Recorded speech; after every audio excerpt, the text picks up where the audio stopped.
बात लग रहा है कि भाई बात लग रही है कि उनकी राजनीतिक पारी नीतीश कुमार के साथ ही खत्म हो जाएगी। तो जाहिर है बिल्कुल। ललन सिंह अपनी हाँ, राजनीतिक पारी को खत्म करना नहीं चाहते हैं। उनका जो लोकसभा कॉन्स्टिट्यूएंसी है मुंगेर है। मुंगेर में यादव मतदाताओं की संख्या बहुत है और वो भूमियार कम्युनिटी से आते हैं।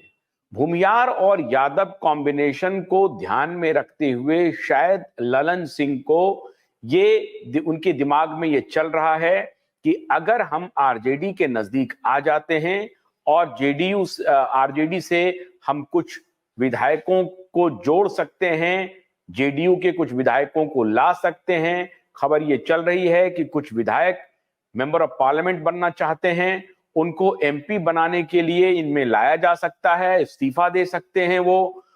क्या इस तरह की चर्चा चल रही है, इसलिए वो टाइम बाई कर रहे हैं और इसीलिए तेजस्वी बार बार कह रहे हैं कि खेला अभी बिहार में होना है। और झारखंड के फ्लोर टेस्ट तो आज हो रहे हैं, लेकिन 12 फरवरी को बिहार में भी फ्लोर टेस्ट होना है। ये सारी बातें हो रही हैं। तो क्या तेजस्वी के इस बयान के पीछे ललन जी का ही हाथ है?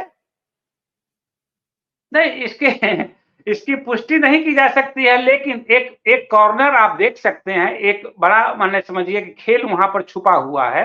ललन सिंह क्या की कहानी ये है कि आपने जो भी चर्चा की, जो वोट बैंक की समझिए कि यादव और भूमिहारों का जो एक मुंगेर में अच्छा वो है, वो एक है बात। और सबसे बड़ी चीज है, मैं एक आपको भीतरी बात बता रहा हूँ, ललन सिंह के कांग्रेस से और आरजेडी से काफी गहरे संबंध हैं, काफी गहरे संबंध। ये समझ, मैं एक बता रहा हूं, ललन सिंह जेनुआइट हैं और ललन सिंह की पूरा समझिए कि सोनिया गांधी से डायरेक्ट उनकी पूरी बढ़िया अंडरस्टैंडिंग है। अब वो अंडरस्टैंडिंग राजनीतिक रूप से क्या है नहीं है, एक अलग छोड़ दीजिए, लेकिन एक खबर ये भी बिहार से ये भी चली है कि ललन सिंह अगर जेडीयू से अलग होते हैं 8-9 विधायकों को लेकर, जो विधायक किसी न किसी रूप में ये चाहते हैं कि हम बदले भी, और उनकी सबसे बड़ी चाहत है कि लोकसभा चुनाव लड़े। तो एक अगर इसी मुद्दा को हम माने कि लोकसभा चुनाव लड़ना चाहते हैं, विधानसभा से भी चले भी जाएं, तो उसमें एक चीज और खबर आ रही है कि ललन सिंह के साथ कुछ और 4-5 छोटी-छोटी पार्टियां उनके साथ एकत्रित होकर हो सकता है एक नई पार्टी भी वो लोग गठित कर ले, एक नया फ्रंट भी बना ले, और वह फ्रंट का सहयोग जो है आरजेडी या महागठबंधन के साथ चला जाए। तो इस तरह की भी कहानी चल रही है। और सबसे बड़ी चीज है, देखिए नीतीश कुमार या बीजेपी जो वहां कर चुकी है, ये जो अभी कर चुके हैं लोग, ये इसकी बड़ी जगहसाई हो रही है। बिहार के अलावा भारत के दूसरे हिस्सों में भी इस पर लोग हंस रहे हैं। नीतीश कुमार कुछ कहने की स्थिति में नहीं है, और तेजस्वी यादव जो बोल रहे हैं उनके लिए तो पूरा कैरियर अभी खाली है। वो चूक भी जाएंगे तो उनका कुछ जाने वाला नहीं है। लेकिन अगर जगहसाई नीतीश का विषय तो अब राजनीति में, अखिल जी, जगहसाई का विषय तो अब राजनीति में हाशिए पर चला गया है। क्योंकि अभी जो जो जो जो जो जो जो पर्सनैलिटी केंद्र की सत्ता में है, उनको ये मालूम है कि इस जगहसाई को कैसे कॉर्नर किया जाए, या जिसको आप जगहसाई कह रहे हैं उसको मैं सेंटिमेंटल भी कह लूं, कि जो सेंटिमेंट लालू नीतीश के खिलाफ है वो लालू के समर्थन में है, या कांग्रेस के पक्ष में है, या उनके महागठबंधन के पक्ष में। अब उस सेंटिमेंट को नरेंद्र मोदी एक मास्टर खिलाड़ी हैं, उस सेंटिमेंट को कंप्लीटली खत्म करने के लिए वो कुछ नया इस तरह का ड्रामा आपके सामने रख देते हैं कि वो सेंटिमेंट हवा हो जाती है। कोई बड़ी चीज वो ले आते हैं और वो बड़ी चीज आ जाएगी और लोग इस बात को भूल जाएंगे। और इसके मास्टर हैं ये नरेंद्र मोदी। ये बीजेपी वाजपेयी और अटल वाजपेयी की बीजेपी नहीं है। ये बीजेपी 24 घंटे इलेक्शन के मोड में रणनीति ही बनाते रहती है। तो इनको मालूम है कि इस संवेदना से निपटने के लिए हमें कौन सा हथियार चलाना होगा। तो ये बात तो भूल जाइए कि आप जो कह रहे हैं जगहसाई और सेंटिमेंट को, उसमें ये लोग माहिर हैं, वो उसमें चलने नहीं देंगे।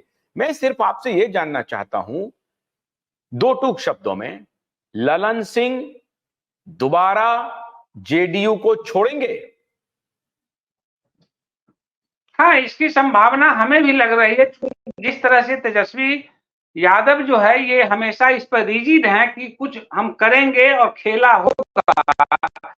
तो देखिए तेजस्वी, मैं वही कह रहा था कि तेजस्वी युवा आदमी है और उसके पास पूरा कैरियर है। वो समाज या वोटर या जो भी उनके समर्थक उनसे ज्यादा बहुत झूठ नहीं बोल सकते हैं। और झूठ, देखिए युवा अवस्था में झूठ बोलना बड़ा खतरनाक माना जाता है और उसकी राजनीति की अभी समझिए कि चरहाव स्थिति में है। इसलिए बिहार में खेल अभी हो सकता है।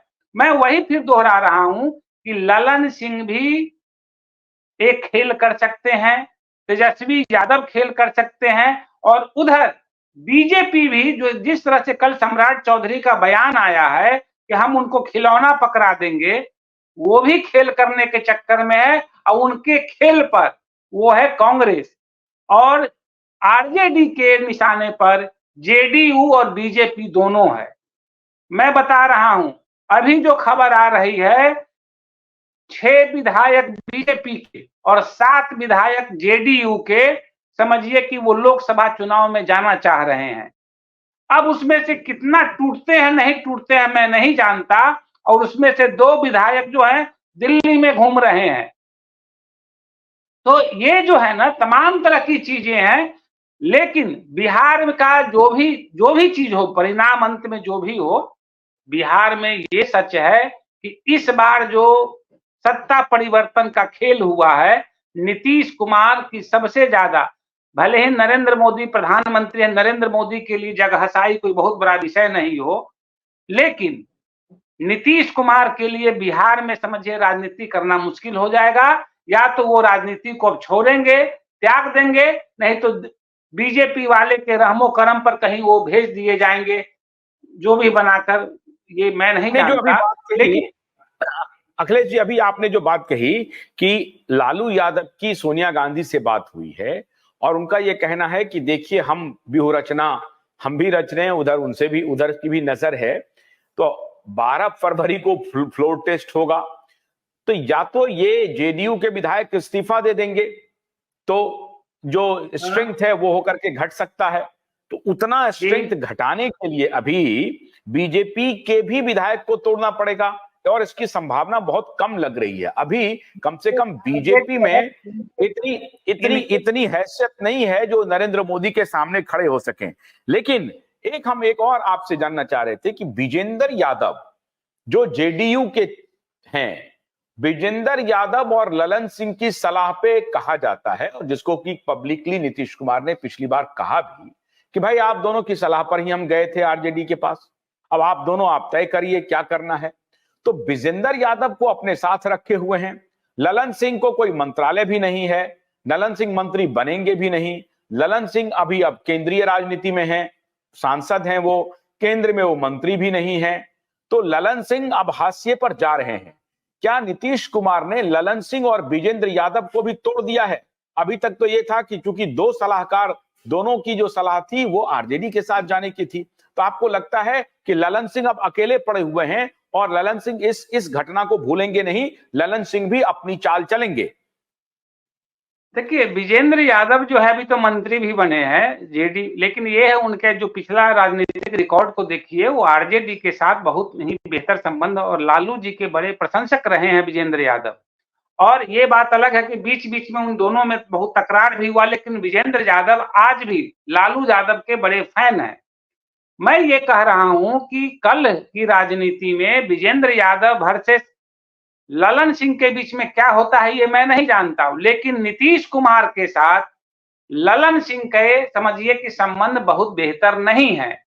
और चूंकि ललन सिंह को अपना कैरियर भी देखना है, इसलिए यह जो सरकार, मौजूदा सरकार एनडीए का है, उससे इतर ललन सिंह अपना कैरियर तलाश रहे हैं। और आपने एक जो बात कही है, बस बात को मैं दावे के साथ कह रहा हूं कि मुंगेर से जब वो चुनाव लड़ेंगे तो उनको